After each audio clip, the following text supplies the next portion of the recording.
Salut à toi qui m'écoutes. Ce matin, ce que j'aimerais te dire, c'est prends des risques. Prends le risque pour Dieu. Ouais, prends le risque.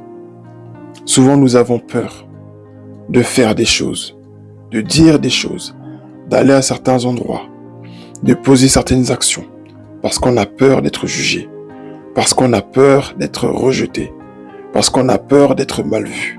On a peur que notre réputation en prenne un coup. Mais j'aimerais te dire une chose. Ceux qui font le mal, pour ceux qui ont peur que leur réputation prenne un coup, ils le font avec beaucoup de liberté et beaucoup d'aisance, sans même redouter les conséquences. Cependant, ils y vont à 100 à l'heure et on les voit à travers le monde. Qu'en est-il de toi qui veux faire ce qui est juste? Une histoire dans la Bible m'a beaucoup intéressé à ce sujet, c'est celle d'Esther. Esther, chapitre 4, au verset 16, où elle dit « J'enfreindrai la loi, je pénétrerai chez le roi, j'enfreindrai la loi, et si je dois mourir, je mourrai. Je pénétrerai chez le roi, j'enfreindrai la loi, et si je dois mourir, je mourrai. » Le peuple hébreu était menacé de mort, menacé d'exécution. Et il se trouve que elle avait une bonne position, et sa position pouvait jouer en la faveur de son peuple. Mais elle avait peur. Et son cousin Mardoché lui dit que si tu ne fais rien, le secours du Seigneur viendra d'ailleurs, et tu ne seras pas épargné de ce qui va arriver.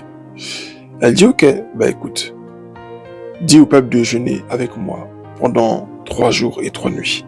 Moi aussi je jeûnerai pour 3 jours et 3 nuits avec mes servantes. Je pénétrerai chez le roi. J'enfreindrai la loi, et si je dois mourir, je mourrai. Je n'appelle pas quelqu'un ici à la rébellion, mais j'appelle quelqu'un ici à faire preuve de courage.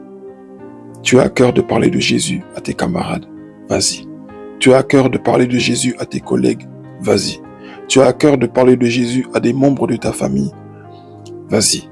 Si même tu as à cœur de prier pour au téléphone, vas-y. Quel que soit ce que Dieu t'a mis à cœur de faire. Peut-être que tu t'es levé le matin et Dieu te dit va à tel endroit, vas-y. Obéis au Seigneur. Va avec ce que tu as. Gédéon s'est levé avec ce qu'il avait. Abraham est parti avec ce qu'il avait. La femme qui perdait du sang pendant 12 ans a elle aussi enfreint la loi et elle a reçu son miracle. Aujourd'hui, c'est ton tour. C'est mon tour. Allons-y. Prenons des risques pour Dieu et nous verrons sa gloire. Amen.